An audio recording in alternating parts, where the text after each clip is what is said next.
For centuries, historians who investigated Jamestown had to rely on written accounts from the time in later historical documentation. For example, the legend of Pocahontas and John Smith was wildly romanticized through a white male Anglo-Saxon prism. Jamestown was a powerful symbolic legend, first of a new world claimed for the English Empire, then later the birth of a new nation. There was a strong motivation to enhance the legend with colonialist, patriotic, and religious fervor. But recent research, archaeological findings, and scientific documentaries have revealed shocking details and grim, actually horrific, realities of settlement life and death. Could it be possible that a foundation settlement of the American nation was rife with intrigue that included crypto-Catholicism in an anti-Catholic settlement, starvation, assassination attempts, and even killing and people-eating? Well, archaeological findings seem to indicate exactly that. Recent digs that started about 20 years ago at Jamestown have revealed shocking facts about life there. So archaeologists unearthed something stunning in structure number 191, which contained a brick and mortar oven of a kitchen. First, they found skeletal remains of dogs,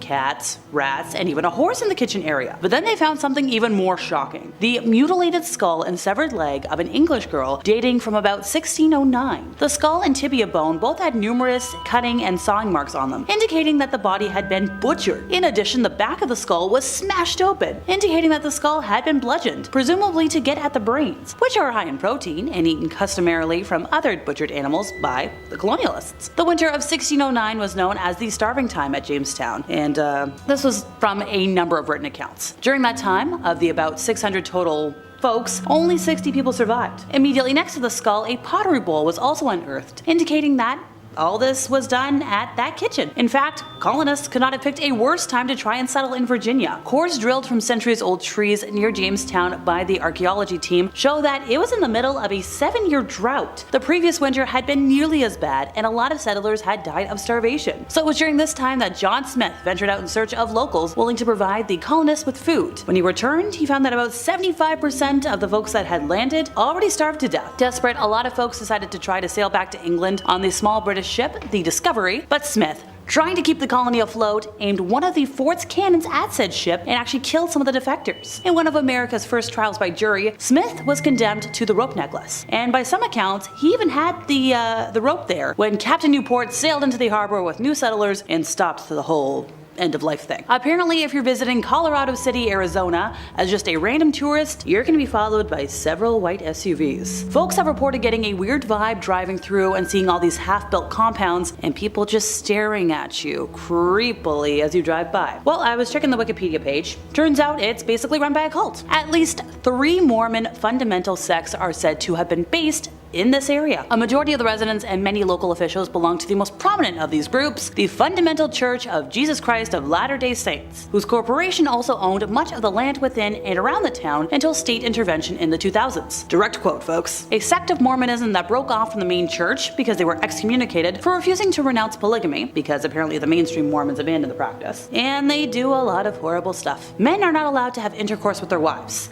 and the only people allowed to do so are seed bearers who essentially attack women. People have been kicked out and made homeless for simply disagreeing with the church leader. These folks have been accused of some really bad crimes we can't talk about, both in the US and in Canada. In January of 2004, local leader Warren Jeffs expelled a group of 20 men, including the mayor, and gave their wives and descendants to other men. Jeffs, now a convicted predator, stated he was acting on the orders of God, while the men expelled claimed they were being penalized for disagreeing with him. He was eventually placed on the FBI most wanted list, like the top 10, and arrested on August 28th of 2006. Most of the property in the town was owned by the United Effort Plan, a real estate trust of the FLDS, for short. In 2007, the state authorities began dismantling church ownership of the land, and the church retaliated and indoctrinated their followers against the state, believing they were being targeted because of their beliefs. So the followers became further and further secluded as a result. Remaining members refused to believe the charges against Jeffs, by the way. On April 6th of 2010, law enforcement officials in a nearby county of Arizona and Washington County of Utah served 5 search warrants seeking records from town officers. And these warrants were served on government officials and departments, including the town manager, as well as the only fire chief, which, yikes. As a result of the initial warrants, the Department of Public Safety was shut down, and emergency responders were prohibited from responding to calls without the approval of county officials. That's a big deal. On March 20th of 2014, a jury heard a local case that ruled that the towns of Colorado City and local other cities had discriminated against locals Ronald and Ginger Cook because they weren't members of the FLDS church. They just moved there. So these folks were awarded $5.2 million for religious discrimination. They'd moved to the area in 2008, but were refused access to the utilities of the town because, well, they weren't part of the FLDS. Number 3, the Zone of Silence. Up next, we're going to be talking about the Zone of Silence, which is one of the most threatening names I've heard for a place in a while. It sounds like a place where like an evil emperor would send you to be punished. And in a sense, that could be considered true. It's a place where radio signals can't be received and compasses spin uncontrollably. Some people even say that time passes differently there. What is happening? Located in the middle of the Chihuahuan Desert, the Zone of Silence is the nickname given to a mysterious patch of desert with strange properties. Legends say that the zone was born out of the site of a meteorite crash in the 70s, which caused a nuclear-like explosion. Since then, it's become a hotspot for all manner of paranormal mystery. Lights in the sky, unexplained disappearances, and a whole lot more. Now there's all kinds of conspiracies and speculation about what happens here, but one of the more interesting ones that stood out to me has got to be the legend of a group of cryptids called the Silent Ones. These creatures are said to be humanoid with elongated limbs and featureless faces, and they emit a deafening silence. Those who are brave enough to venture forth into the Zone of Silence say that they feel as if they're being watched by something there. Is it the Silent Ones? Aliens? Government surveillance? All I know is I'm not going anywhere near a place called the Zone of Silence to check. I'll stay in my zone of noise. Thank you very much. Number 2, Lake Natron. Our next entry is Lake Natron in Tanzania. It's instantly recognizable because the lake does not look at all like the kind of lake you'd want to go for a dip in. This scarlet red water is a sight to behold, but if you believe the legends surrounding the lake, the water is also said to be cursed by the gods themselves. And I think it has a shiny Gyarados in there too. Now there is a reasonable scientific explanation for why the lake looks like it would be Dracula's dream vacation spot. It's not running red from any body fluids, but rather a high concentration of salt and other minerals in the water, giving it a ghastly hue. But like I mentioned before, local folklore says that the lake is cursed by the Maasai people, who believe that the lake is home to evil spirits that prey on unsuspecting visitors. Here's another fun tidbit about the lake's lore. There are legends that animals that come into contact with the Crimson Lake will be instantly calcified, turning into stone statues due to the lake's incredibly dangerously high salt content. And I thought the Blizzard forums were salty. That's a little gamer joke for you. There are those who say a similar fate await humans, but so far as I know, I don't think anyone's tried. The lake is dangerous enough, what with being boiling hot as well. I don't think anyone's willing to dip a pinky toe in there just to see if it'll freeze. There's also been strange reports of strange lights and apparitions appearing around the lake, as if the spirits of the dead are rising up from its depths. Is it a gateway to the underworld? A melting pot between our world and theirs? And does red water taste differently? I feel like it might have like, I don't know, maybe a raspberry or strawberry flavor. I'm not really willing to try, but let me know out there if anyone has. Number 1, Snake Island. Our final entry today is going to be the Isla de Quimada Grande, which is formerly dubbed as Snake Island, which really should tell you everything you need to know about this place.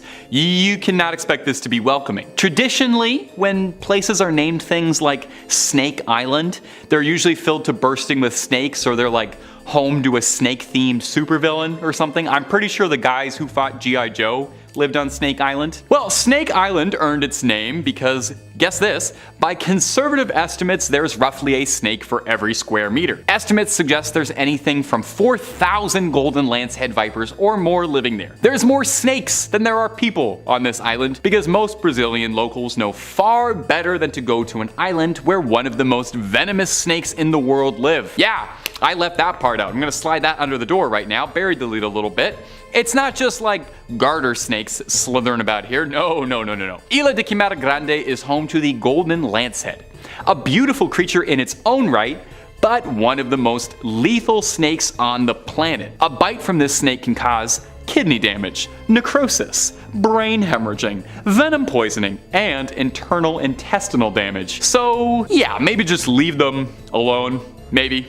Even if for some bizarre reason you just absolutely love going to places you're not meant to, and you are just dying for a chance to go visit Toxic Snake Island, you're gonna run into a bit of trouble because it is quite literally forbidden. The Brazilian government strictly monitors those who travel to the island. Naval forces visit annually to maintain the lighthouse, and there is a small research station to study and analyze the local population. But all of these visits are accompanied by paramedics and trained doctors just in case any of the locals decide to say hello the only way they know how. And in a weird aside, am I the only one who thinks the golden lance head is kind of cute in a weird way? I don't know. I kind of like snakes. I don't think I'd want one as a pet, but I don't know. These little danger noodles, they have very cute little eyes and adorable little beady things that I know would do unspeakable things to my body if I ever touched one. After all that, how about a more simple ghost story to cleanse the palate? One from Arkansas. So back in 1931, a railroad worker named Lewis McBride allegedly killed his supervisor from the Missouri Pacific Railroad. The foreman had fired McBride for an infraction, and some claim that McBride had intentionally manipulated a piece of track to cause a train crash. Seeking revenge for being fired, McBride killed his former boss by bludgeoning him with a railroad spike. Authorities arrested him, and he went the way of electrocution. So not long after McBride's death, a mysterious moving light began appearing along the train tracks, far from the highway. People have witnessed it many times since, and even the TV show Unsolved Mysteries documented the phenomenon. Experts say that according to documentation in the local paper, which didn't give a date, but it was somewhere in 1932, there was a lot of reports of people seeing a light on the track. The story was that when they found one person, he had a lantern in his hand, and he got chased, and that was the end of his life. So the light, nowadays seen only at night, has been described as either a yellow,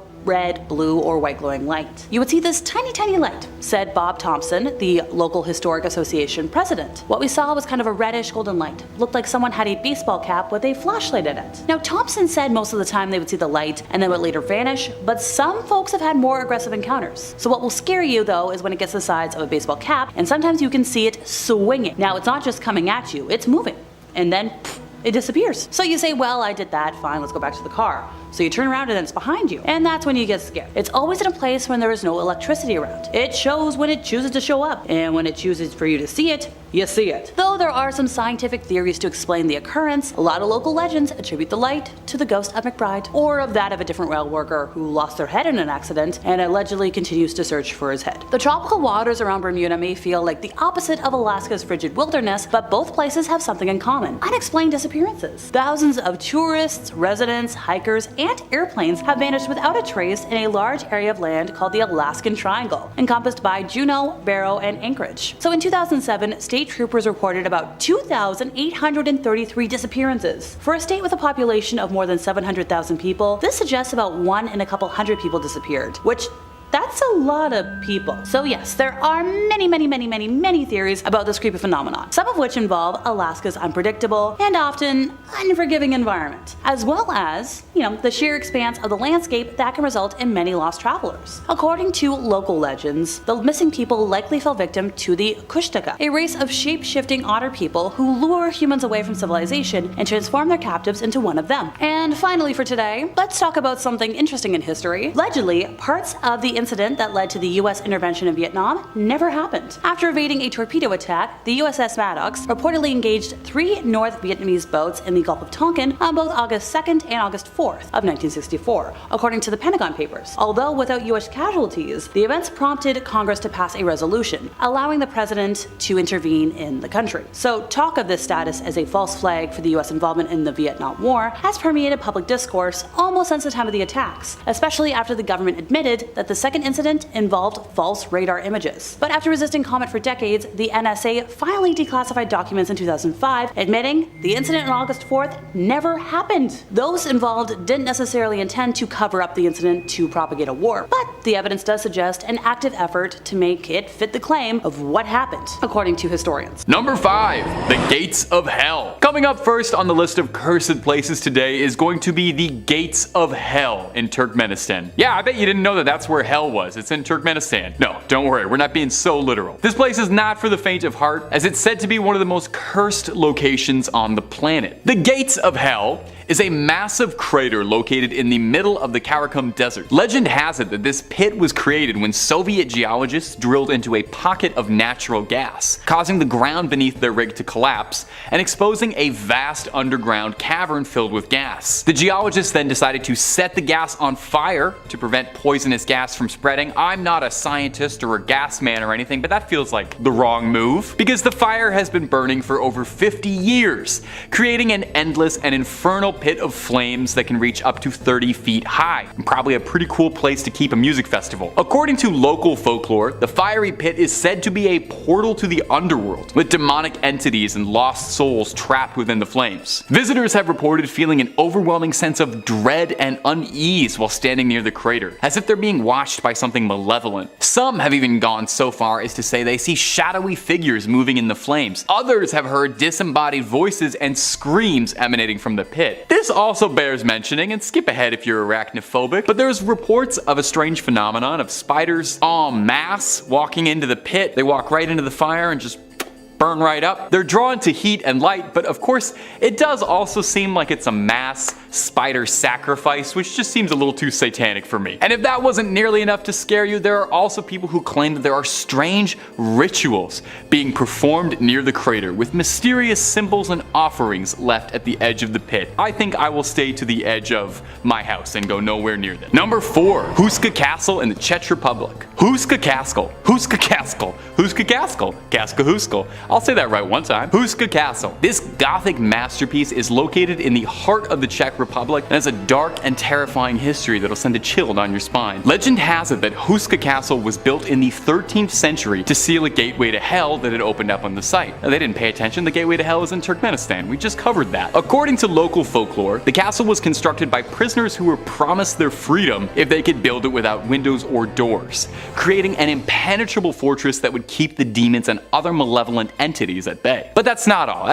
There's more scares coming. Huska Castle has been the site of numerous supernatural occurrences and is said to be haunted by the ghosts of its past inhabitants. Visitors have reported seeing apparitions, hearing strange noises and whispers, and feeling an overwhelming sense of dread while inside the castle's walls. One of the more unnerving legends about Huska Castle involves a bottomless pit that is said to be located beneath it. According to legend, prisoners were thrown into the pit to determine whether or not it was a gateway to hell. The screams of the doomed souls who were thrown in are said to still be heard echoing through the castle's halls. The acoustics are just great, let me tell you. Some people have reported feeling like that they're being watched by something, while others have reported feeling a cold breeze and a sense of oppression, as if something sinister is waiting. Despite this castle's haunting reputation and all these various reasons why you should never go anywhere near it, it remains a popular destination for thrill seekers and horror enthusiasts. Number 3 on this list is the Trans-Allegheny Lunatic Asylum. This is a scary masterpiece, folks.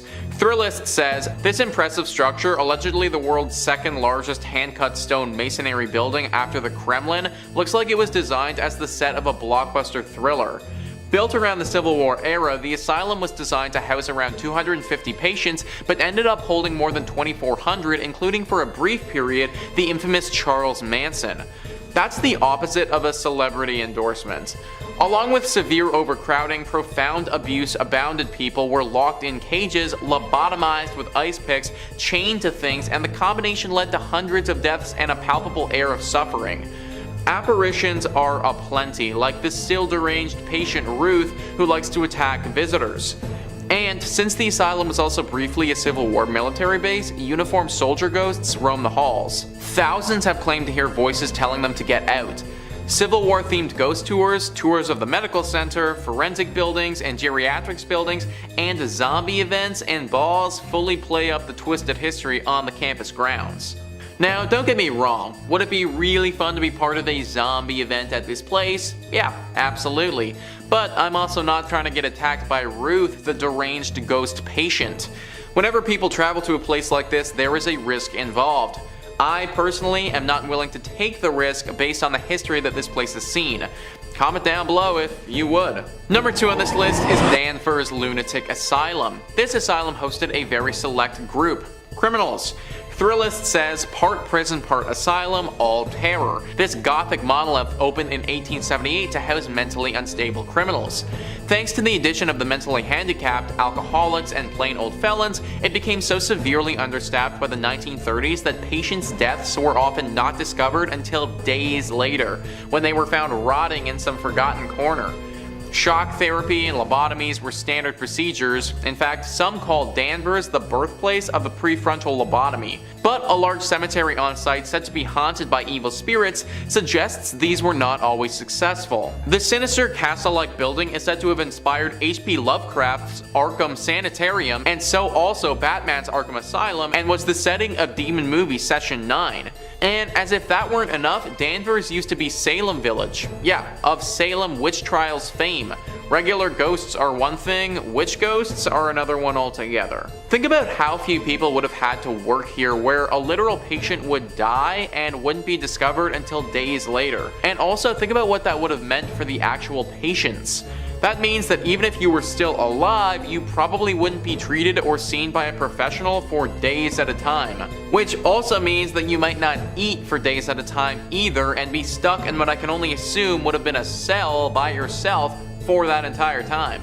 This would have been a horrible place to go, even if it was just for criminals. Because of all of this, it is now deeply haunted and a place I highly recommend avoiding. Number 5 on this list is Pike Place Market. This would be a really nice place to do your shopping if it wasn't so freaking haunted. Mental Floss says, as one of the most famous public markets in the country, Pike Place Market is known for a lot of things. Fresh coffee, fresher fish, and paranormal activity. The Seattle Times reported on a number of figures who supposedly walk through walls or vanish into thin air.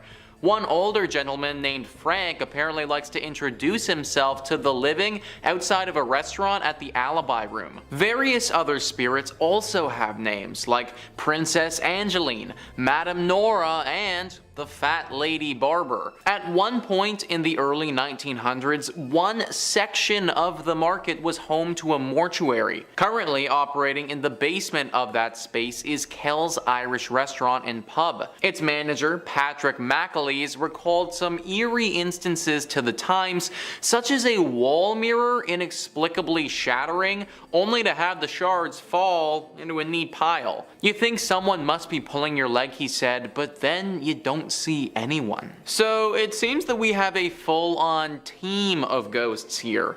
A small village of characters who are all moving around this mall marketplace in Seattle. Because there are so many of these paranormal entities, it makes it extremely difficult for anyone to get any shopping done without having some type of ghostly interference. You can't seem to get a good coffee here without a strong side of haunting along with it. There have been multiple attempts to rid the area of ghosts, but it just simply won't do. No matter how many experts are brought in here to cleanse the area or to put these spirits at rest, they continue to terrorize the people here, which is really too bad because from what I've heard, they have some really nice shops in here. Number 4 on this list is COS. So this is a big store in New York that has quite the haunted and terrifying history to it. Mental Floss says, New Yorkers can brush elbows with a ghost while doing some light shopping in Soho. The legend dates back to 1799 when Gulielma Elmore Sands tried to elope with her fellow boarding house tenant Levi Weeks. 11 days later, her body was found at the bottom of the well in Lispenard's Meadows, which is now 129 Spring Street. Since 2014, it's been the site of a COS retail store. Levi was arrested, tried, and acquitted in the first major murder trial in America that was fully recorded by a court stenographer. His attorneys, Alexander Hamilton and Aaron Burr. But Sands' ghost is said to roam the area, a warning to other girls who might try to run off with their lovers. Curious shoppers can still see the well in COS. Just head to the back of the men's department in the basement. Okay, so I have a few questions with this one. Why, after someone was literally murdered here, do we still have this death well in this store? And also, what is a well doing in a store in the first place? Like, I get that it was the 1800s or whatever, but like, we just kept that thing as time went on. Someone literally died in that thing, and now people are wondering why there are ghosts around this place. Like, no wonder Sans Ghosts is still chilling in this area. Even she is probably wondering why this well is still here. Also, can I just make a comment about ghosts in general? I get that they want to warn us about stuff and all of that, but like, why can't they just leave us a nice note, or I don't know, sit down and have a conversation?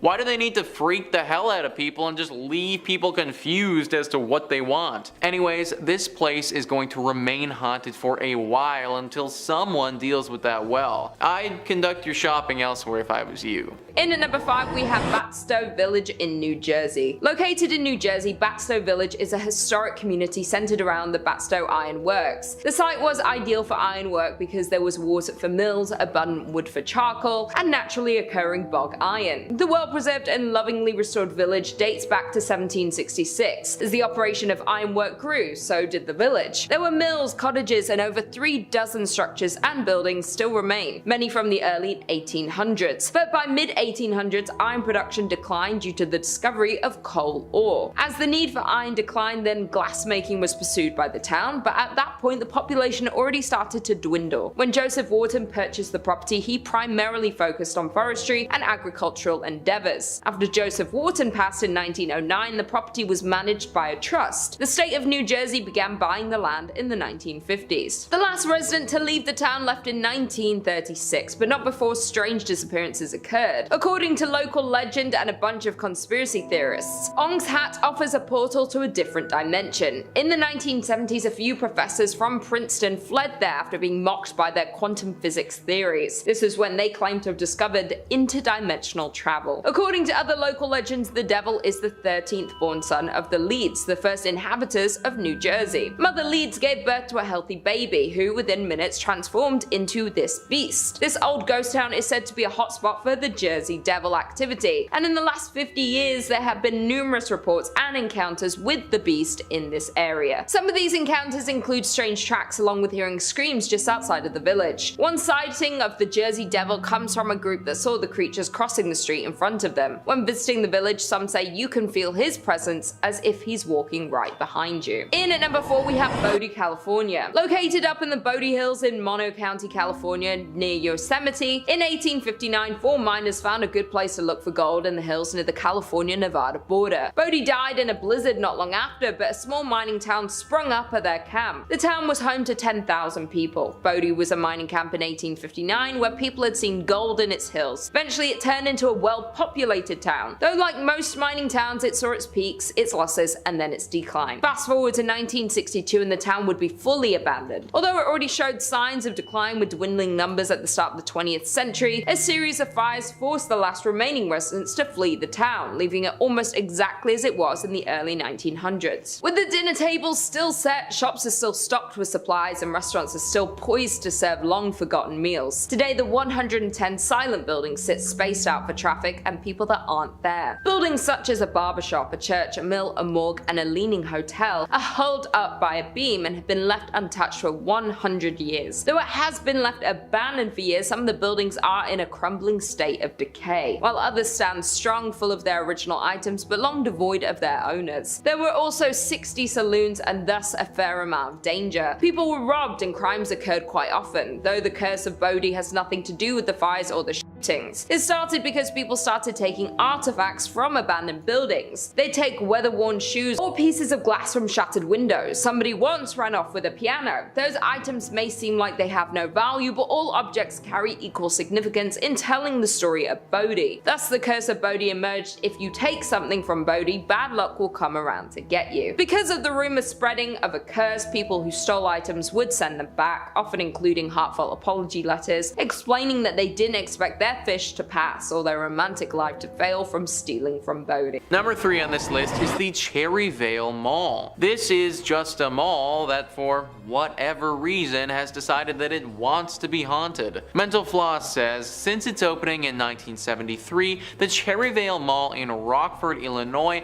has been the site of some spooky vibes. The Rock River Times noted that mall employees reported feeling watched or followed after the venue closed at night. Others have reported reported that certain stores would be a mess in the morning with clothing scattered or displays knocked over, even if the space was cleaned before being locked up. And on an even more unsettling note, some even claimed that bathroom doors were held shut by an unknown force. So basically, for no good reason, this mall is just haunted now. Now it's either that or this mall is just regularly hit with burglary. Maybe the things are moved because people have been stealing stuff and then just don't put everything back the way that they found it when they first got there. Or, and this one's a long shot, but some people are just pranking the hell out of this mall and creating the legend of a haunting here for some reason. Like a Scooby-Doo-esque vibe where they're really trying to do something else at the mall and need people to leave it alone because they're scared. I don't know, I'm just trying to think of some reason why this mall would be haunted because there really isn't a good one. Comment down below if you guys know what could be causing this mall to be the way that it is. Number 2 on this list is the Diamond Center. The Diamond Center is located in Anchorage, Alaska, and it's very haunted. Alaska doesn't have that many people that live there. It's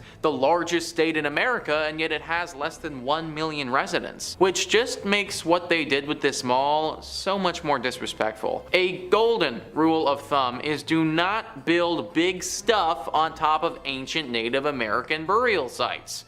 Well, guess what? They built the Diamond Mall on an ancient burial ground of Native Alaskans. Sure enough, what happens when you do that? Well, some pretty bad things. This mall is almost impossible to shop in now because of this, and honestly, rightfully so. You should never be building stuff on this land to begin with, but just think about how big Alaska is and how few people live there.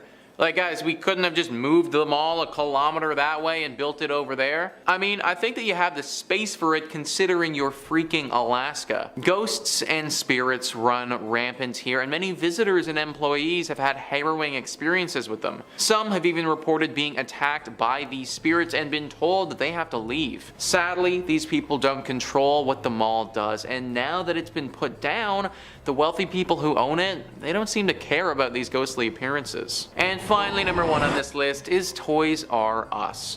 So I know that Toys R Us isn't necessarily a mall, but to a kid it certainly is, and let me tell you, if you're a child, then do not go to this specific Toys R Us. The one that I'm talking about is located in Sunnyvale, California, and it's very haunted. Mental Floss says, a haunted toy store sounds like a solid horror movie plot, but it's rumored to be a reality in Sunnyvale, California. According to Stranger Dimensions, the legend goes as such. The store was built on property that was formerly a plantation. The plantation's owner, Martin Murphy, hired a preacher named Johnny Johnson. Crazy Johnny, as the preacher was nicknamed, was in love with Murphy's daughter, Elizabeth. Unfortunately, Elizabeth was planning on marrying a lawyer, and as the story has it, Johnny was angrily chopping wood one day and fatally wounded himself by accident. His ghost reportedly wanders the land now home to the Toys R Us looking for Elizabeth. The usual objects coming off the shelves and footsteps have been reported, but the best anecdote was of employees once hearing a voice whisper, "The Lord giveth and the Lord taketh away," over the intercom system. Imagine hearing that over the intercom. How on earth could you ever show up to your work the next day? Like, that's it, guys. I am done. I am fully out of there if that's what's coming on over the intercom. I also want to know, what is this ghost referencing? What is he planning on giving, or what's he planning on taking away? Unless he really is just citing the Lord and saying that. Toy stores are supposed to be ghost-free. There isn't supposed to be some haunted menace terrorizing the people who come and work here. That isn't the case at the Sunnyvale Toys R Us. And that's why I'd be buying my toys elsewhere if I was you. And finally, number 1 on this list is the Waverly Hills Sanatorium. This is an asylum that I've talked about a few times on this channel before, which speaks to how haunted it actually is. Thrillist says, with an alleged 63,000 deaths taking place inside its walls, this place is up to its eyeballs in spirits, not surprisingly topping lists of America's most haunted spots. Originally built as a tuberculosis hospital in 1910, the building saw many die from the disease, but tales of mistreatment and dubious human experimentation trickled out, and patients left the premises in what was known as the death tunnel or body chute. Apparitions including Timmy, a boy who likes to play with rubber balls who's been caught on tape, the nurse who hanged herself in room 502, another nurse who fell from the same room's window, and scattered screams and footsteps have all been seen. 63,000 deaths. And here we were thinking that the 9,000 in the other place was bad, here's 63,000 more. Any place that has a death tunnel and a body chute, that should not be a place meant for rehabilitation and seeking help. We are talking about some sick stuff that went on here. I would get into some of the rumors associated with the human experimentation, but I honestly don't think that YouTube would let this video stay up if I did. There are a plethora of ghostly spirits that haunt this place now.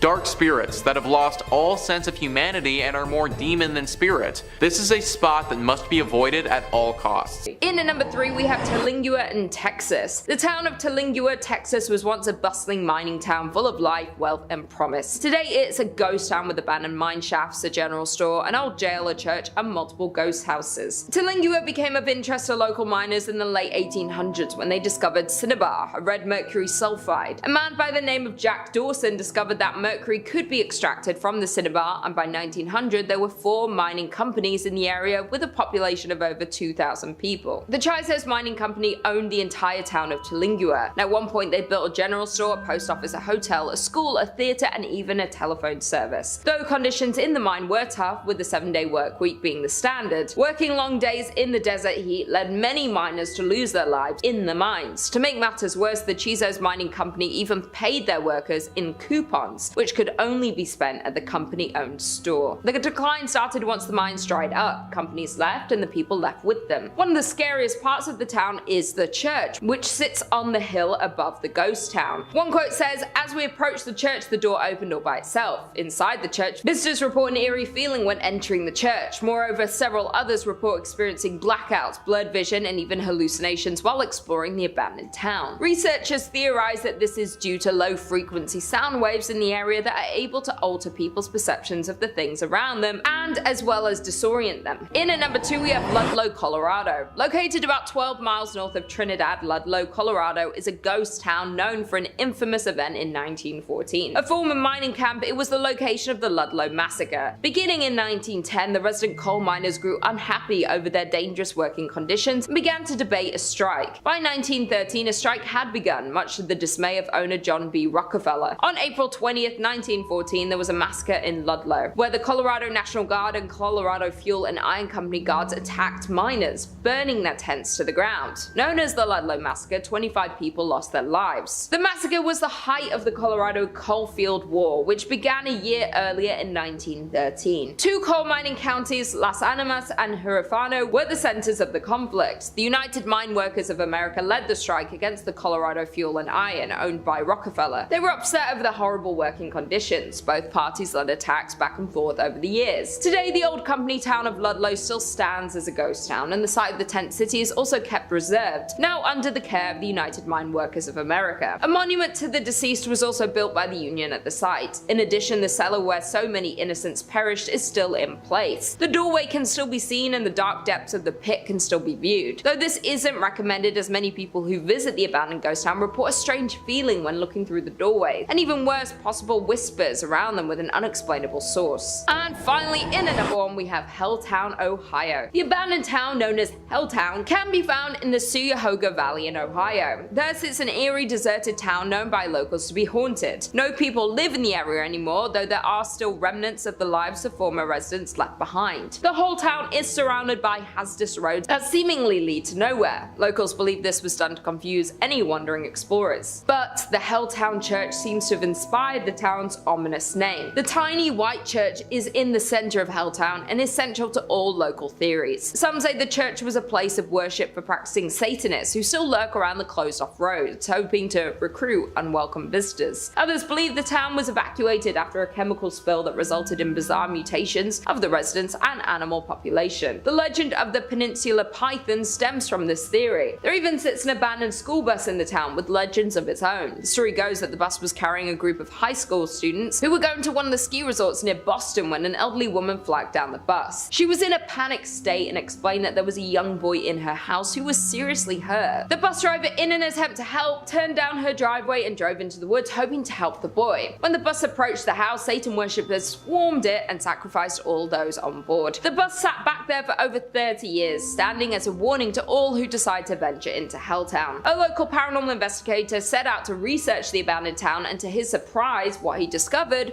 was truly frightening. He describes Helltown as not just truly abandoned, but is home to many spirits and hauntings. His personal experience with a ghost encounter was returning to his car to find strange people looking into his car windows. Both times the people vanished as soon as they saw him approaching the car before he had a chance to speak to them. And number 1 on this list is the Great Smoky Mountains National Park. This national park is a beautiful forested area in North Carolina and Tennessee. The reason that it's made this list is because there have literally been a decent amount of documented disappearances here that no one's been able to solve. The NY Post says the first took place on June 4th, 1969, when 6-year-old Dennis Martin was scheming with his brother and 2 other boys in the park's Spence Field while on an annual family camping trip. They were planning to sneak up on their family and startle them. But when the boys ran and jumped on the adults, Dennis was nowhere to be found. On October 8, 1976, while on a horticulture field trip with 40 of her classmates, 16-year-old Trenny Lynn Gibson was hiking along Andrews Bald. No one can recall seeing her after 3 p.m. Searches continued for months, but no trace of Gibson was ever found. 58-year-old Thelma Pauline Melton was hiking near Deep Creek Campground, a trail she'd been on many times before, on September 25, 1981. She was with friends when she walked ahead of them and vanished over a hill, but they couldn't find her on the other side, nor could they find her at the campground where she was staying. Where are these people going, and why can't anyone find them? It's been decades and there still isn't any trace of these folks. Yes, obviously this is a big park and it would be hard to locate someone if they tripped and fell. But still, this has got people thinking that something far more sinister is afoot. A killer of some kind, potentially, who uses this park as their hunting grounds. Whether this killer is human or some type of entity, no one knows for sure. Just stay away from this park so you don't need to be the one to find out. Number 4. The Waverly Hills Sanatorium. The Waverly Hills Sanatorium has had a real storied history as far as a building goes. It began its life as a hospital, eventually became a nursing home, and now is considered one of the most haunted spots in the United States. Quite the resume. It first opened in Louisville, Kentucky in the year 1910 to treat new incoming tuberculosis patients. That year, a recently built hospital had moved all of their TB patients over to the sanatorium, who had to put up tents to accommodate all of their new guests. The sanitarium housed thousands of patients over the years before the hospital would close to convert into that nursing home in 1961. Now, the estimates may vary because there's not a lot written down, but the estimates say that as many as 64,000 people died inside the sanatorium. 64,000! That is insane! Now, if you've played Red Dead Redemption, I don't need to tell you how bad tuberculosis is. It used to be dubbed the White Plague for its high mortality rate, before more advanced treatments became commonplace in curing the illness in the late 40s. So around the time of the sanatorium, it was mostly a death sentence. So is it any surprise that Waverly is said to contain lost, tormented souls unable to move forward? No, not particularly. There's an underground tunnel from the sanatorium to the bottom of the hill, which was used to transport dead patients. The tunnel is supposedly haunted by those who made their last journey through it. One of the most notable haunted spots in the building, though, is room 502, which is said to contain the ghost of a nurse in uniform. There's a couple different legends corresponding to this. One says that the nurse took her life jumping out of that window, and another who said the nurse took her life by hanging because she was pregnant. And neither one of those is particularly pleasant to think about as the good option. These days, if you're feeling particularly brave, the sanatorium has opened its doors once again, offering tours for would-be paranormal investigators looking to get a couple beeps on their EVP meters. Just don't say that nobody warned you. In 5th, we have the most Holy Trinity Church in New York. built sometime between 1882 and 1885 on land that previously served as a graveyard until 1853. According to local rumors, not all of the bodies residing there were exhumed from the graveyard, and the spirits of those left behind still inhabit the grounds to this day. The church property covers an entire city block, and it is said that there are false closets leading to bricked up doorways, tunnels, and random sub-basements throughout the church and convent. There are also mysterious passageways on the upper levels of the church, where legend says only priests are able to enter. The church's rectory was built in 1872 by its second pastor, Monsignor Michael May, who later passed in his room on the second floor. Priests who live in the rectory have used that space for mainly a guest room ever since, as no one has ever been willing to live in it on an ongoing basis. Guests have experienced lights being switched off and on, hearing strange noises, and the sound of a person walking back and forth while trying to sleep. Phantom footsteps have also been heard on the staircases in the building, and dogs who were once kept as pets in the rectory would stare in a trance-like state down the basement stairs, as well as into the dining room when the building got cold. In 1897, a parish bell ringer named George Stell's life was taken in the vestibule of the church. Though there was a suspect in the case, a former parishioner who would later be executed for an unrelated ending of life, no one was ever convicted of the crime. The red fluids of Mr. Stell's, as well as the red handprint of the killer, is believed to still be on the wall in a stairway leading to the bell tower. George's ghost still roams the church and is believed to be the reason why the bells will ring suddenly, vowing not to leave until his death has been solved. Moving on to our fourth place position, we have the Aquia Church of Stafford, Virginia. While the congregation was established in 1711, the physical parish wasn't built until 1751. It was a gorgeous brick building built on a peaceful hilltop with a two-story crucifix floor plan, which otherwise known as a cruciform, which was considered a rather unusual style for colonial churches. Aquia was built to replace two earlier sites of the Overwharton parish, which were constructed around 1680. The inside of the church burned down in 1754 and was not rebuilt until 1757. It was then shut down from the Revolutionary War until the Civil War due to lack of funding, before reopening as a stable, campsite, and hospital for Union forces. It was during this closure that a young blonde woman was traveling the dark country roads, rural Stafford County, when a group of highwaymen accosted her. This time period was full of exasperated uncertainty from the war, and with it a severe lack of resources, food, and money. Men would wait hidden on the side of roads to steal the valuables from people walking or riding by their hiding spots. She ran from the men to the sanctuary of the church, but was only able to hide for a little while before they broke inside and ended her life. Her body was hidden in the tower, and the men were never caught. It wasn't until after the Revolutionary War ended in 1775 and the church was ready to reopen for services that what was left of her was discovered, a skeleton with golden blonde hair that was as intact as if she had been freshly slain. The red fluid that spilled on the floor from her death was impossible to remove.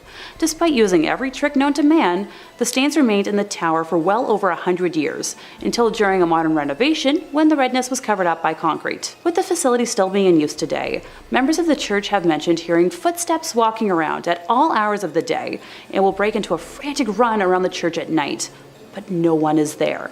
Noises can be heard in the empty tower, with some saying it sounds like a struggle, others describing a groan, whistle, or even a call for help. Many have also mentioned seeing a transparent woman in the church's windows, on the balcony, or even in the graveyard, dubbing her Blonde Beth after the hair of the skeleton. In the 1900s, brave people would try to stay overnight at the church, but were chased away by what they described as an unfriendly presence. A custodian working in the graveyard saw a ghostly woman's face floating above the graves, while another man saw a woman smiling at him through the balcony windows before she vanished. In the middle of this creepy sandwich, in fifth place, we have Preston Castle, also known as the Preston School of Industry in Ione. Opening in 1894 and named after state senator at the time, Edward Myers Prestonas, it was presented as an alternative to juvie, a place to send troubled boys to learn a new trade and avoid incarceration. To the general public, it quickly became known as the best reform school of its kind, where boys could grow their own food, raise livestock, learn farming trades and skills for self-preservation in the real world. Known as wards, minors under guardianship of the state, but not necessarily juvenile offenders, many boys passed from severe illnesses like tuberculosis or were simply killed by guards for reasons unknown. Records show that the initiation to the facility involved swimming through a pool filled with lye, and common discipline methods included starvation, isolation, public paddling, and lashings. A mass grave on the property contains at least 23 bodies of wards that were sent to be rehabilitated. Head housekeeper of the facility, Anna Corbin, was brutally beaten to death on February 23rd of 1950. Various students and members of the staff were suspects in her passing, but it remains unsolved. Visitors to the now landmark have reported meeting her spirit, which roams around the grounds with all the students that couldn't pass over. Physical representations of spirits at this location have included multiple slamming doors, falling objects, disembodied voices, and the feeling of being touched by a cold hand.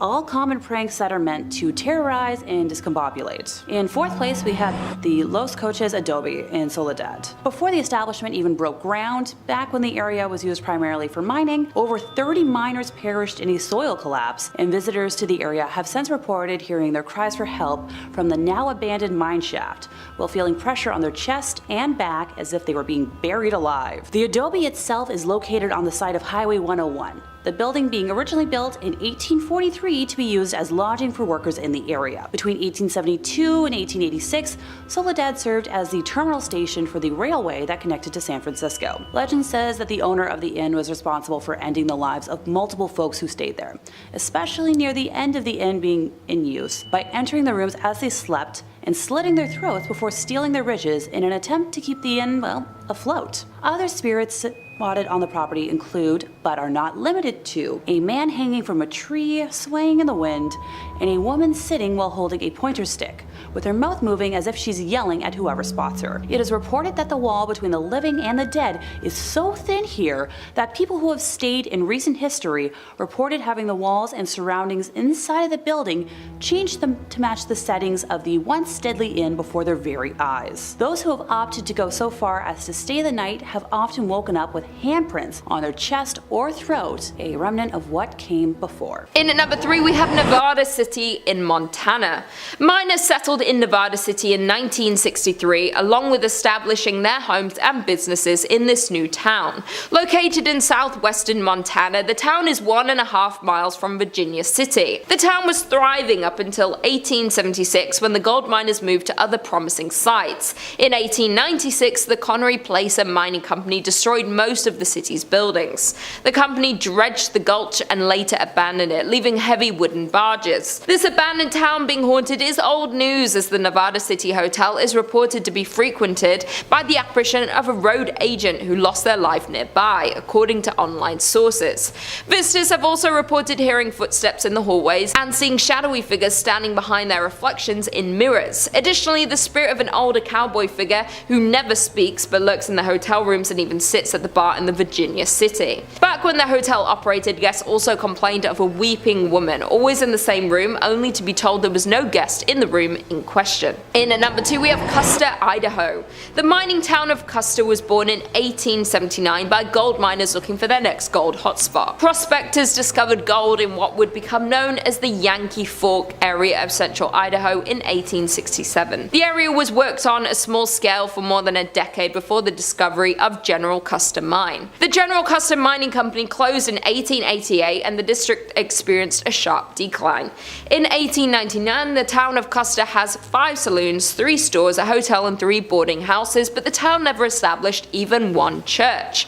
By 1910, most of the mines in the area were closed and the Yankee Forks boom years came to an end. The combined population of Custer and the nearby Bonanza was just 66 people. The Silver Messenger reports just 2 families remaining in Custer in 1911 and then being fully abandoned the year following. Today it has been purchased by the US Forestry Service and, in conjunction with the Friends of Custer Society, is slowly being made into a historic site. Some original buildings have already been renovated, some are in process, and many others are slated to be restored. Several buildings lost in a 1960s grass fire are due to be replaced with replicas. The Forgotten Town is a landmark for many people such as tourists and especially paranormal investigators. In the old schoolhouse is a museum containing items left behind and showcases the town's unique history. Although interesting, you can't help but get an eerie feeling thinking about the people who once owned these items, as walking into one of these structures is like walking back in time. To think this town was once active with human energy and miners working every single day. And finally, in at number 1 we have South Pass City, Wyoming.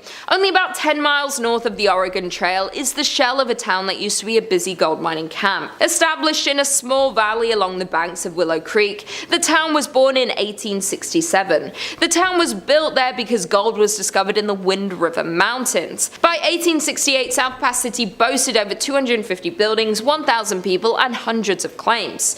The town was extremely busy as its half-a-mile-long main street boasted numerous hotels, restaurants, general stores, 2 newspapers, doctors, a bowling alley, and dozens of saloons. The mining district continued to grow to as many as 3,000 residents. Miners looking for investors and newspapers promoting further settlement in the area exaggerated the region's amount of gold. But for South Pass City, its great success wouldn't last, and just 2 years after its establishment would begin to show its first signs of declining. Hitting a fall in early 1869, the town resurged briefly after outsider capital was poured into the area, but would fall again as expenses and hardships to recover the gold proved too costly for most miners. By 1872, the town was only occupied by only a few hundred people. In the end, South Pass would become a permanent ghost town. By 1949, the last of the pioneer families had moved on from South Pass City, and the buildings had fallen into disrepair.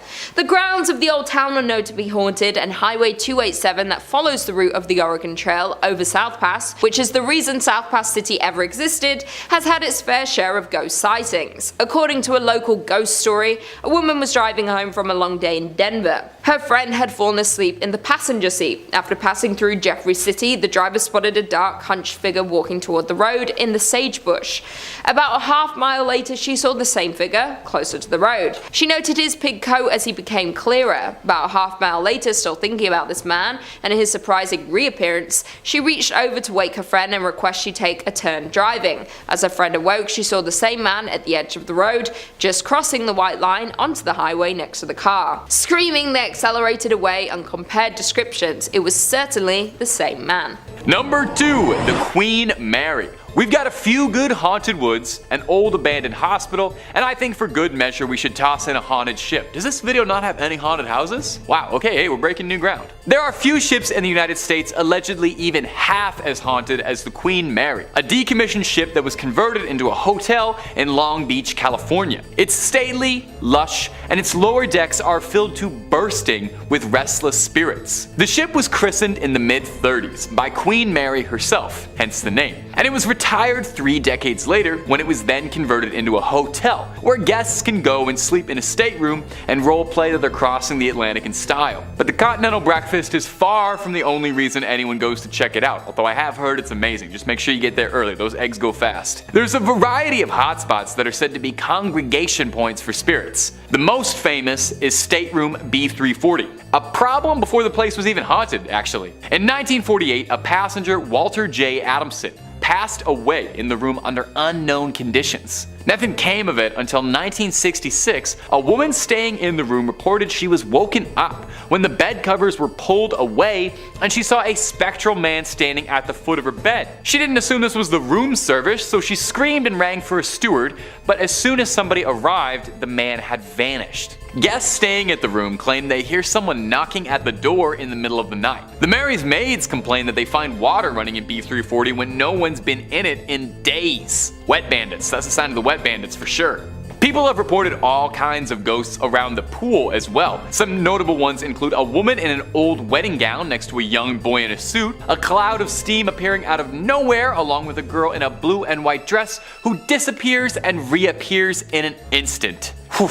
I'll stay on the land, I think, where all the land ghosts are. At least I know what those ones are. I trust them. And number 1, the Moll Dyer Rock. Do you believe in witches? For the residents of Leonardtown, Maryland, their town's history has been plagued by rumors and accusations surrounding one infamous resident, Moll Dyer, the Witch of Leonardtown. In the early 17th century, illness was ravaging this small community, taking a harsh toll on crops and wildlife, and the difficulty of the winter had crushed most residents' hopes of surviving the season. The town was deeply religious, and the harsh season led the townsfolk to believe a witch was to be blamed instead of just like poles and seasons and stuff, but they didn't really have a lot of books, so witches made a lot more sense. The church had determined that one resident in particular, Moll Dyer, an old widow who lived alone on the edge of town, was the witch who was tormenting the villagers. I get it, old crone on the edge of town, bad season, all the crops died. It definitely sounds like she was a witch. Well, it wasn't long before hurtful hearsay like that turned into a pitchfork-wielding mob who burned down Moll's small hut. Moll ran from the fire into the wilderness, but,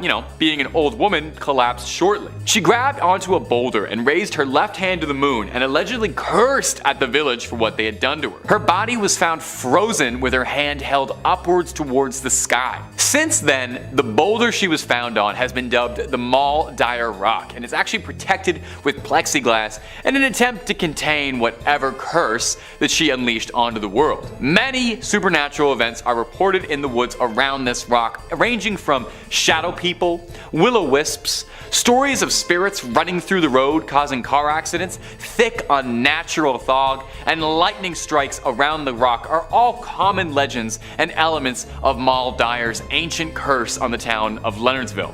Now, some fun little trivia for some horror movie fans out there. The story of Moll Dyer served as one of the inspirations for the titular character in the cult classic horror flick Blair Witch Project, about a spooky witch who got isolated in the woods. So if you're ever visiting Maryland and you want to see Moll Dyer's Rock, make sure to bring the video camera, shake it all up a bunch, because if you play your cards right, that's a 3-picture deal and a whole movie franchise. In third place, we're taking a closer look at St. Mary the Virgin, located on the outskirts of Clophill, England. Originally built facing the west sometime around the year 1350, it's believed to have been erected on top of a leper hospital run by monks. I'd like to take a moment to note that it was built in the quote-unquote wrong direction, with churches traditionally facing east, the direction from which the sun rises, which is associated with the location of heaven and the return of the Messiah in Christian religion. Altars inside of these holy buildings would face in the eastbound direction for prayers. Some have claimed that because St. Mary the Virgin faces away from God, it thus opens its doors to hell, and ergo responsible for the tale I'm about to tell. The building was abandoned in 1848 when the rector at the time made the decision to have a new church built instead of expanding the previous one, which was much needed due to the rapidly growing congregation. Old St. Mary's, as was dubbed by the locals, was then primarily used as a mortuary chapel, holding bodies before they were buried in the adjacent cemetery. By the 1950s, St. Mary's had become so run down that it could no longer fulfill that use, with just the outdoor walls and tower remaining. In March 1963, the tomb of an 18th century apothecary's wife was broken into, and the bones were arranged ritualistically in the middle of the church. And once again on Midsummer's Eve of 1969, multiple women's graves were broken into, with bones being removed and rearranged once more. While the specific individuals involved in these acts were never identified, the arrangements found resembled those used in black mass rituals performed by satanic groups at the time. After the first incident in 1963, a rare decision was made to rehollow, or in more simple terms, re-bless the altar that was left in the building, in a failed attempt to protect the building from evil. Later that year, Reverend Harold Colthurst reported stumbling upon a group of men in the building that were in the midst of a mysterious ritual, being quoted as saying that the men were trying to communicate with evil spirits, chanting some sort of mumbo-jumbo. They were definitely in league with the devil. Modern-day visitors to the now landmark have reported seeing a plethora of ghostly figures during the day and nighttime, faint lights moving about before vanishing mysteriously, along with reports of a chilly and oppressive atmosphere even during warm days. In second place, we're visiting l'Abbaye de Mortimer, or Mortimer Abbey. It was originally built in 1134 on land gifted by King Henry I. The stagnant water of the drainage lake, which was dug out by the monks to dry up the marshy land, was called Mortimer, or the Dead Pond, giving the monastery its name. Totally not ominous or anything. The monks constructed what was then one of the largest monasteries in the world on said land. The legend says that after the passing of his only son, King Henry wanted to reform his daughter Matilda and had her locked in a room in the abbey for 5 years. The anger and hate she felt from being sent away and isolated stained and seeped into the walls of the monastery, cursing it for eternity. After her eventual release, she went on to live until 1167, when it said her spirit returned to Mortimer Abbey to haunt the area as the White Lady. She is said to appear on nights close to a full moon, moaning as she drifts through the now ruins of the monastery. Those that have seen her report that she alternates between wearing black and white gloves. If she appears to you with white gloves on, you're destined for good luck. But if she appears with black, you'll be expected to pass within a year. Alas, Matilda is not the only spirit one must worry about if visiting the abbey.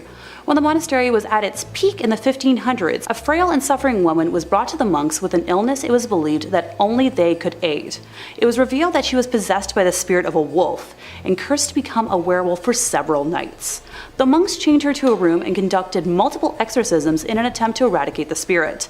The monks were able to exorcise the evil wolf spirit or demonic force out of the woman, but it then attached itself to the grounds and walls of the monastery. Several hundred years later, in 1884, a man named Roger Saboureau was hunting in the woods nearby when he was attacked by a large werewolf. He shot it multiple times, killing the creature, but when he returned home at dawn, he found the body of his wife bearing wounds matching those he had given the wolf. People say the spirit of Roger's wife and his own heartbroken spirit still wander the area when the moon is full. The abbey was exorcised by the church in 1921, but still remains haunted to this day. And coming in first place, we have the Abbey of the Black Hag, locally known as Monasterngalagduff. Please don't curse me for my pronunciation. St. Catherine's Abbey, or simply as Old Abbey. It's located roughly 2 miles east of the village of Shanagolden, in the townland of Old Abbey. Gee, can you tell where it got its name? One of the earliest recorded nunneries in Ireland, with its first official record being around 1298, it was built on land donated by John Fitzthomas, and has the typical layout for abbeys of its time, with a dining hall, cells, isolated meditation areas, and other rooms still able to be identified amongst the ruins today. During the 15th century, there was a major battle for supremacy in the area between the Earl Fitzgerald and the prestigious Butler family, of which the Earldom of Ormond belonged. It got to such an extent that the local bishop was known to pray for peace between the families at masses. During one of the nightly attacks, Earl Fitzgerald attempted to get his wife to safety, but as he was pulling her onto his horse, an arrow pierced her thigh, shattering the bone and spraying red bodily fluids. As he rode on, the Countess appeared to have succumbed to her injury, leading the Earl to seek sanctuary at St. Catherine's. The heartbroken man was certain his wife had passed, so he swiftly buried her beneath the altar and continued elsewhere to find safety. As the night went on, the nuns and residents began to hear hair-raising screams and made the decision to rebury the Countess in hopes of bringing her peace. When they dug up the body, they discovered her fingers were broken and her nails had been torn off. The poor woman had been buried alive, with a very slow and torturous end of her life. To this day, it is believed that the Countess has been unable to find peace and continues to scream in anguish, waiting for her husband to save her from a fate truly worse than death. Moving slightly ahead in time, we come to the Black Nun herself. Described as one in the order that wasn't content with being humble, helping others over herself, and the servitude to God, she instead craved power. The hag had her own cell, where she worshipped Satan and performed black magic, becoming a slave to the occult. This was the highest form of blasphemy in the church, and the other nuns in the order fled the abbey, while the hag remained in her now house of darkness. To complete her rituals, the Black Nun would venture into the local community and perform depraved, lewd acts and offer sacrifices, with bones of young community members later discovered on the grounds. In modern times, visitors have reported seeing the dark, shadowy figure of a nun wandering, the feeling of being constantly watched, and a disembodied hand reaching towards them. It has been reported that flashlights cannot function in the nun's cell, and modern batteries drain too quickly to have any sort of rational explanation. Number 5 on this list is the Hay Adams Hotel. This hotel is located in Washington, D.C. and has quite the history to it. USA Today writes, quite possibly the most famous hotel in the capital, the Hay Adams has hosted many a politician, including the Obamas before inauguration. In 1884, best friends John Hay, Abraham Lincoln's private secretary and later a Secretary of State, and Henry Adams, the author and descendant of John Quincy, built their homes on the plot of land where the hotel now sits. In 1927, 9 years after Adams' death, the houses were razed and replaced by the hotel that stands today. Adams' wife, Marion Hooper Adams, killed herself on the site in 1885, and her spirit reportedly haunts the hotel. Guests and staff say they can hear a woman crying softly, disembodied voices, and doors opening and closing on their own. What is it about hotels and people taking their own lives. It feels like so many hotels are haunted because someone left the world far too early, and usually it was their decision to do so. Marion Hooper Adams is no exception, and she has made this hotel a very inhospitable place to stay. Sometimes you hear the faint cries of a creature or spirit and they go away, but apparently her spirit absolutely wails. All the time there are screams and crying heard. In fact, it's so repetitive that it gets less scary and more of an annoyance than anything else. People literally just can't sleep at night because they're constantly listening to her crying over how her life ended. It's also a nuisance when they find things missing all the time. Marion likes to move things and steal items. Oftentimes, the valuables of these people are gone if they leave the hotel for an extended period of time and then come back. Now, maybe this part of the legend is actually just one of the hotel workers stealing stuff and blaming it on her, but either way, things will go missing if you stay here. It's overall just a horrible experience being at this hotel for an extended period of time, and I wouldn't recommend it to anyone. Number 4 on this list is Hotel Provincial. Located in New Orleans, this hotel is teeming with paranormal energy. USA Today says the 2-story Hotel Provincial with 94 rooms in the historic French Quarter is a retreat into old New Orleans. Like many New Orleans properties, it also claims to be a popular paranormal activity hub. Like other area hotels, the property acted as a medical facility for wounded Confederate soldiers and is said to still possess their spirits. From distressed soldiers and operating doctors to pools of blood, guests have reported it all. If actually staying at the property seems too spooky, it's also a stop on many walking ghost tours of the city as well. Pools of blood, guys. Literal pools of blood. Just imagine walking in your hotel room after a long day of doing stuff, getting in your PJs, moving the comforter over to your bed to slip in, and then seeing a bunch of blood just ooze out. This has actually happened to people before. That would absolutely scar me for life if something like that ever went down. Not to mention people actually getting physically scarred when they come here. People have reported getting attacked by unknown paranormal entities while staying here, waking up to a spirit completely ravaging them and having no idea how or why it's happening. This is not the type of hotel that you want to stay at, and you will literally risk your safety if you do. Number 3 on this list is the Pfister Hotel. This one has been around for a while and has got a lot of people scared who've stayed here. Travel and Leisure says the historic Pfister Hotel opened in Milwaukee in 1893 with elegant interiors and advanced technology for the times, including electricity, individual thermostat controls, and fireproofing, making it one of the most sought-after accommodations in the city. The hotel is supposedly home to a number of spooky sightings. In fact, several MLB players have reported their own personal ghost experiences in the hotel, and some are even too scared to stay there again. So guys, I actually run a podcast all about the MLB. Because I run this podcast, I'm pretty knowledgeable about the MLB. I have literally heard of this hotel before even doing research on this video. Players will flat out refuse to play here now because they get way too scared and can't get any sleep when they're there. Then obviously when they play their game the next day, they suck because they just spent the entire night basically fending for their lives in this haunted hotel. It's really too bad that it has to be this way because this is apparently one of the nicer hotels in Milwaukee. It's definitely one of the oldest, and back then it was the best place to stay if you wanted a luxurious night. Hopefully the ghosts that reside here eventually leave and we can all enjoy it once again without getting completely haunted. Coming in at number 5, we have Goldfield, Arizona. Being deemed as one of Arizona's most haunted places, we have the town of Goldfield. Founded in 1893, Goldfield was a promising land for gold mining. The town grew rapidly, gaining 1,500 residents during its first year. The space was quick to build businesses including stores, a blacksmith, a butcher, a brewery, and 3 saloons. Though the town of Goldfield met its fall just as quickly as it was built up. After 5 short years, the gold ran out and people began to dwindle, eventually leaving it fully abandoned, securing its ghost town status. Being classified as a ghost town doesn't necessarily mean a place is haunted by ghosts, but this is not the case for the Goldfield ghost town. There's plenty of documentation and investigations that point to Goldfield being a paranormal active ground. It is known that a mysterious figure lurks within the shadows of the Goldfield ghost town, Bordello. It is unclear who this spirit would have been in life, yet it is commonly believed he was once a miner who lived in the town. Unexplainable knocks and bangs are heard in the building, and some unfortunate visitors have been scratched. This activity is attributed to a dark character who's usually seen wearing a cowboy hat. Just on the horizon of the Goldfield ghost town sits a landscape made ominous by its name and the legends surrounding it. The Superstition Mountains are cloaked in mystery and at the center of many fables, making them notorious among the paranormal community. The Superstition Mountains carry many secrets, the most famous being the location of a supposed deposit of gold and riches in the Lost Dutchman's gold mine.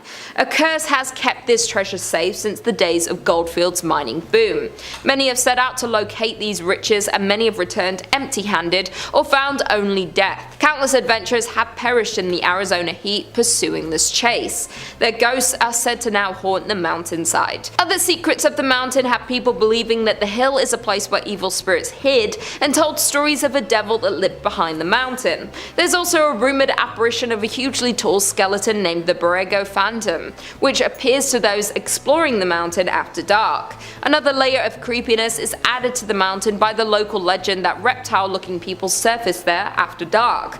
All of these creepy mysteries are summed up pretty nicely in the Superstition Mountain's name. In at number 4 we have Glen Rio, New Mexico. Found on the state border of Texas and New Mexico lies the town of Glen Rio. Founded in 1901, it was a town where wheat and cattle farmers settled and grew a community. Being divided between two states made for some unusual customs in Glen Rio. The mail would arrive at a train depot on the Texas side, but would have to be transported to the post office on the New Mexico side. The Texas side was part of a dry county, so all the bars were on the New Mexico side. Because the gasoline tax was higher in New Mexico, all the service stations were on the Texas side. By 1920, Glen Rio had a hotel, a hardware store, and a land office, as well as several grocery stores, service stations, and cafes. Though Glen Rio's permanent population never rose above 30 people, the town survived with its tourist-based businesses catering to the many travelers along Route 66. By 1985, only 2 residents remained in the small town, and the Texas Post Office was the only business open. It too has long since closed. Other buildings have overgrown sites, missing windows, or debris surrounding them. The detritus of 4 decades when Glen Rio welcomed tens of thousands, fed and entertained them, and sent them on their way towards Chicago or California. In third place, time to visit the Bodie State Historic Park. Formerly a genuine gold mining town located east of the Sierra Nevada mountain range in Mono County, California, and now a national landmark, it is known as one of the best preserved ghost towns in the world. It is named after W.S. Bodie, first name unknown, but rumored to be either William or Waterman, discovered gold in 1859 in an area now known as Brody Bluff. He tragically passed in a snowstorm that same winter and was never present for what came to be. According to pioneer Judge McClinton, the district's name was changed from the proper spelling of B-O-D-E-Y to B-O-D-Y, Bodie, and then a few other phonetic variations, to eventually become B-O-D-I-E after a painter in the nearby boomtown of Aurora lettered a sign as such. You know, an accidental typo that stuck through history. While the output from the mine is largely insignificant in terms of mining history, the violence and early endings to lives tell a different story. A particularly harsh winter between 1878 and 1879 claimed hundreds of lives, with many others perishing from falling timber and explosions underground. Bodie as a town grew to have a reputation for violence and lawlessness, and unlike other mining camps at the time, killings were daily events. Robberies, stage holdups, and fights happened at such a frequency that no complete record could be kept. Reverend F.M. Warrington would describe the area in 1881 as a sea of sin lashed by the tempests of lust and passion. The first of 4 mysterious fires tore through the business district in 1892, the next destroying the town mill in 1912, and yet another destroying the same mill again in 1898. The last of the unknown fires demolished most of what was left of the now ghost town in 1932, taking way too many lives too soon in the process. When the last producing mine shut down after 1945, very few people were left living in what was left of the town, and all eventually met untimely ends. One man shot his wife unprompted, and 3 other men from the town took it upon themselves to take his life for that act. According to historians, the ghost of that man would visit the 3 men after his passing, shaking his fist and appearing as if he was cursing them out. Those men soon died of mysterious diseases and illnesses. Visitors to the area have reported meeting spirits that leave them feeling suffocated, seeing doors open and close on their own, and rocking chairs that may or may not have a menacing older lady staring them down, or even the empty chair rocking on its own. Nowadays, Bodie may be a tourist destination, but if you remove anything from the land, even so little as a pebble, you'll be cursed with remorse and tragedy. The park keeps a logbook of all letters and items returned to them, with each thief writing an apology note to Bodie for what was taken. The curse is upheld by the ghosts of residents past, who guard against thieves and protect the town's treasures. Coming in second place, we have the Cecil Hotel in Los Angeles, which was renamed to the Stay on Main in 2011. Cited as one of the inspirations for American Horror Story, Hotel, its history includes multiple deaths by a single hand and more unexplainable horrors. The first documented end of life at the Cecil occurred on the evening of January 22, 1927, when Percy Ormond Cook, age 52 at the time, shot himself in the head while inside his hotel room after spending over $40,000 in an attempt to woo back his estranged wife and an attempt to buy happiness. The next death that was reported was in 1931 when a guest, W.K. Norton, passed in his room after taking poison capsules. Too many lives to list were self-taken at the height of the Great Depression in the 40s and 50s. In 1947, it was claimed that Elizabeth Short, otherwise known as the Black Dahlia, was spotted at the hotel days before her gruesome and unsolved end of time. On the topic of unsolved deaths, we move ahead to 1964 when a retired telemarketer named Pigeon Goldie Osgood, who had been a well-known long-term resident at the hotel, was found brutally ended in her room, with said room having been ransacked. In the 1980s, the hotel was home for a few weeks to repeated ender of lives Richard Ramirez, nicknamed the Night Stalker. It's assumed that he engaged in most, if not all, of his killing spree while staying there, being convicted of 13 deaths total in 1989. A copycat of his, Jack Unterweger, stayed at the Cecil in 1991 and was responsible for the strangulation and death of at least 3 women of the night. The most recent death reported took place in 2013 when surveillance footage of Canadian student Elisa Lam behaving erratically in the hotel's elevator went viral. The video depicts Lam repeatedly pressing the elevator's buttons,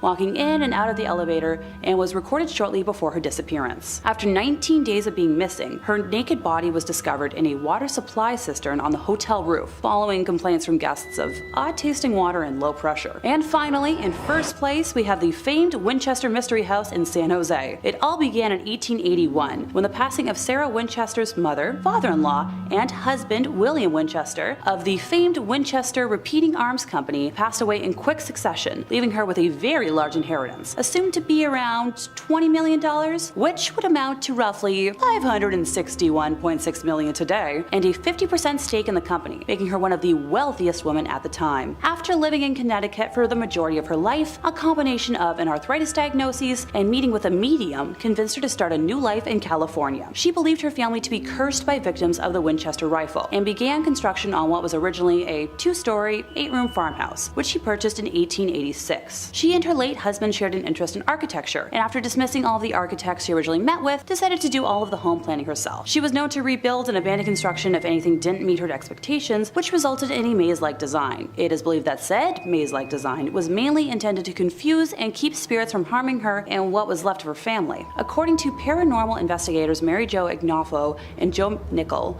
the bell tower built on the property was used to summon spirits, and Sarah was known to throw lavish parties for the beings she feared in an attempt to please them. It was reported in the San Jose News in 1897 that a 7-story tower was torn down and rebuilt 16 times. As a result of her expansions, there are walled-off exterior windows and doors that lead to nowhere, along with staircases that end suddenly, and as the house grew in size, up to 5 additional levels were added to the home. When the 1906 San Francisco earthquake hit, the damage to the home was quite extensive. The 7-story tower and most of the chimneys collapsed. An entire wing was destroyed, along with the 3rd and 4th story additions, and pipes that were protruding from what were once window boxes. Before the earthquake, the house is believed to have had 500 rooms, and at this time of Sarah's passing in 1922, the house had 160 rooms, 2,000 doors, 10,000 windows, 47 stairways, 47 fireplaces, 13 bathrooms, and 6 kitchens. Visitors to the house today have reported multiple instances of experiencing cold spots, footsteps, cooking smells, odd sounds, whispering, doors and windows slamming, and feelings of being watched. Number 2 on this list is the Emily Morgan Hotel. The Emily Morgan Hotel is located in Texas and is probably the most haunted in that entire state. It wasn't always the lovely and renovated hotel that it is today. Prior to this being a beautiful place to stay, this was actually a hospital and a place for doctors to stay. Obviously, during that period, it saw a lot of illness and death, and that has tainted the space. But believe it or not though, this isn't the only set of tragedies that this location has seen. Before it was a hospital, before it was anything at all, on this very site where the hotel currently sits was the Battle of the Alamo. The Battle of the Alamo was one of the most critical battles in the Texas Revolution. The battle lasted for 13 brutal days in 1836. It was between the Mexican soldiers and the Texan soldiers. The Mexican soldiers won out and killed every single one of the Texan soldiers who were there defending their fort. This battle is one of the most famous in American history for how horrible and brutal it was. It's no wonder that the land here is haunted and will infect basically anything that's built here. It also doesn't help when the hotel used to be a hospital which saw its fair share of horrible things too. Nowadays, this hotel has a whole cast of paranormal characters. Soldiers from back in the day have been spotted roaming around the halls, and patients and doctors as well. There have even been a few occasions where people have reported having visions of being on the battlefield as if they were transported there. Definitely not the spot to be staying on your vacay to Texas. And finally, number 1 on this list is La Fonda on the Plaza. This is a hotel located in New Mexico that has been host to plenty of tragedies. Travel and Leisure says this beautiful Santa Fe, New Mexico hotel has an incredibly rich history. Since 1609, a number of inns have been located on this very site, but a handful of events may be the cause of continued hauntings. According to the National Trust for Historic Preservation, the ghosts of a judge shot in the lobby, a businessman who gambled everything away at the hotel before jumping down a well, and a bride killed on her wedding night are just a few of the spirits that you may come across during your stay here. That's 3 spirits too many for me, guys. Whenever situations like this arise, I start to question things. What I mean is that, isn't this a little bit odd that 3 totally separate, completely different tragic events all took place right here at different times? Sure, it could be a coincidence, but it seems like a rather sad one if you ask me. Maybe there was always something about this space that was just a little off. Maybe people who come here just get hit with horrible luck. Maybe this hotel was built on some sort of ancient ground that it shouldn't have been built on, and this is the horrible reaction. I obviously can't say for sure, but something's fishy about this hotel, and I wouldn't recommend checking it out if I was you.